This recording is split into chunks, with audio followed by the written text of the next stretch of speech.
ketika kita melakukan pemeriksaan terhadap korban, dan ketika orang tidak setuju dengan hasil pemeriksaan kita, itu akan bisa diperiksa oleh ahli forensik yang lain. Sangatlah memalukan ketika apa yang saya sampaikan itu jauh dari apa yang sebenarnya. Dan itulah menunjukkan kualitas kita. Hati-hati itu. Makanya saya bilang, jangan pernah ngomong tapi tidak ada dasarnya. Kita spesialis. Kemudian lebam mayat ini selain dari menunjukkan lama kematian, juga bisa menentukan apakah korban ini sudah dipindahkan atau apakah korban ini memang mati di situ gitu kan. Bisa juga kita menilainya. Misalnya kita dipanggil oleh penyidik di satu tempat, ada korban meninggal gitu ya. Posisinya kita lihat telentang, kok lebam mayatnya di dadanya gitu. Nah ini kemungkinan sudah dipindahkan orang. Kemungkinan mungkin bukan di situ, di tempat yang lain, yang tadinya posisinya telungkup. Begitu diletakkan ke TKP kedua, sudah terlibat telentang. Nah, sekaligus juga jadi penilaian kita. Kapan ini ditemukan? Berarti tambah lagi lebih dari 12 jam karena posisinya tidak berubah lagi umpamanya, sudah permanen dia. Nah, itu dia. Jadi semua data ini sangat menentukan apakah korban ini berapa lama kematian dan kemudian posisinya di mana atau dari mana atau hanya TKP pertama atau lanjut. Jadi kalau misalnya ada tengkurap di dada, pipi, itu yang seperti itu. Tapi jangan nanti ketika lihat tengkurap dia tidak di dada, di punggung gitu ya.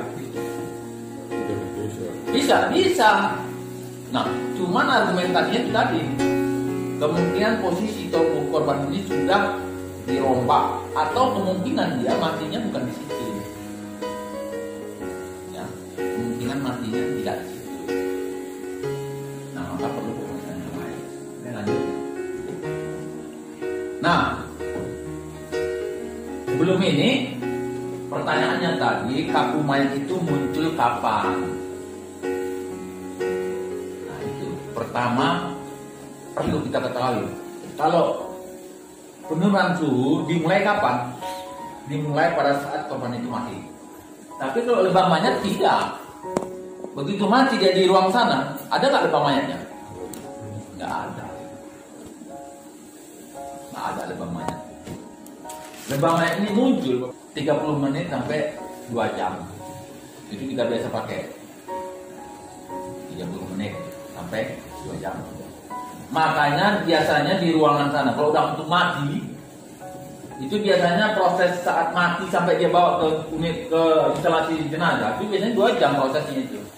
Biasanya 2 jam, lebih kurang 2 jam. Kenapa? Ya menunggu tanda ini sebetulnya muncul. Jadi dialihkan dengan alasan birokrasi dan pembersihan jenazah gitu ya sebetulnya. Tapi menunggu ini sebetulnya. Jangan nanti yang saya bilang tadi, begitu disorong ke jenazah, diri dia. Ya. Nah itu dia soal lebam mayat. Kemudian kaku mayat.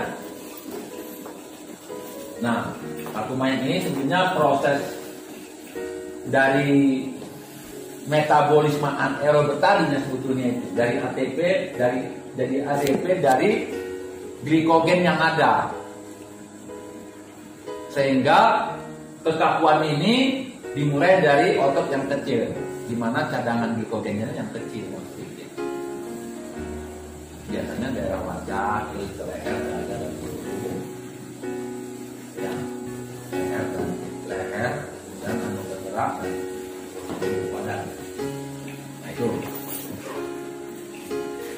Jadi akibat dari proses anaerob tadi ya.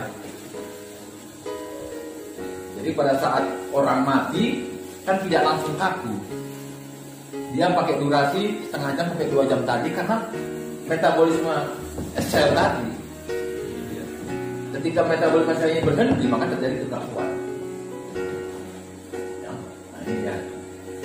Nah kekakuan ini harus kita pahami ada bagian, 3 fase di dalam kedokteran forensik.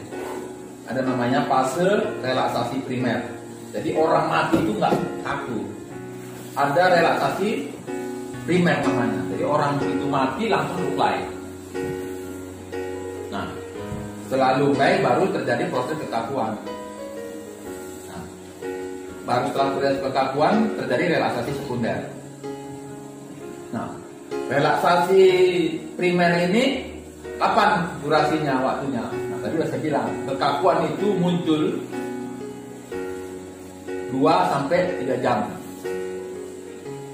Nah, kan tadi kan lebam mayat tadi 30-2 jam. Kalau kaku mayat 2-3 jam. Jadi begitu dia mati setelah 2 jam dia terjadi kekakuan. Baru kemudian terjadi relaksasi sekunder. Nah, di sini dalam kekakuan ini juga ada terjadi proses. Apa yang terjadi? Kekakuan ini akan dimulai dari otot yang kecil dan terus sampai ke seluruh tubuh selama 12 jam. Jadi 2-3 jam kematian terjadi kekakuan ini selama 12 jam untuk sampai kepada seluruh tubuh. Dan 12 jam ini dipertahankan untuk kekakuan yang permanen, atau kita istilah dengan kekakuan yang sulit dilawan. Itulah 12 jam tadi, 12 jam kedua. Setelah itu baru terjadi relaksasi sekunder. Pada saat itu juga dimulai proses pembusukan, walaupun tanda pembusukan belum muncul, tapi bersamaan.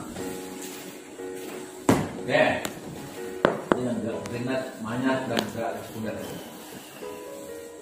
Jadi durasi waktunya kita hafal mati. Ya, hafal mati. Ketika kita memeriksa kekakuan tadi, kita mesti tahu posisinya di mana. Ada jenazah, kita cek kakunya. Apakah dia dalam posisi relaksasi primer, atau posisi kekakuan, atau relaksasi sekunder. Kalau dia posisi kekakuan yang di mana? 12 jam pertama apa 12 jam kedua? Yang dikategorikan dengan istilah sulit dilawan, mudah dilawan.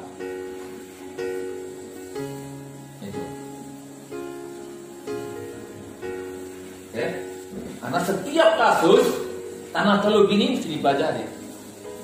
Beda dengan kasus yang lain, misalnya hanging, yang si hanging.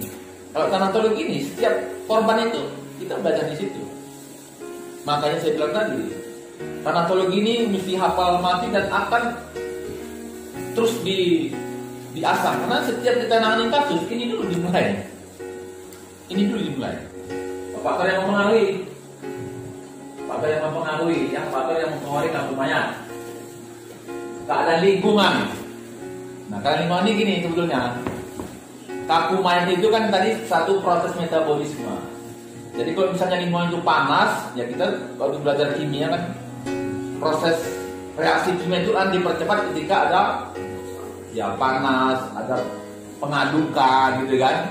Kayak kita bikin teh manis, kalau airnya panas dia cepat, atau ditambah lagi dengan pengadukan akan cepat. Makanya ketika orang itu di tempat yang panas tadi ya akan terjadi kekakuan cepat, atau ketika orang itu habis ya aduk tadi bertinju, nah itu cepat karena apanya tadi cepat habis karena udah dipakai sebelumnya ya, glikogennya ya. Kemudian usia itu juga sama. Kalau orang udah tua ya glikogen pasti udah makin kecil karena udah habis, atau anak-anak ya. Jadi makanya dewasa, laki-laki dewasa ataupun usia dewasa muda itu yang lebih lama. Cara kematian, nah ini tadi cara kematian tadi, misalnya mati kita karena asik berantem ya. Setelah berantem tikam, nah pastilah cepat muncul, cepat hilang ya. Kondisi ototnya otot yang berotot apa tidak berotot gitu ya. Kalau petinju dunia pastilah beda dengan orang-orang yang gizi buruk ya kan. Nah, kalau gizi buruk barangkali kakunya pun tak ada lah, karena nggak ada lagi apanya kan.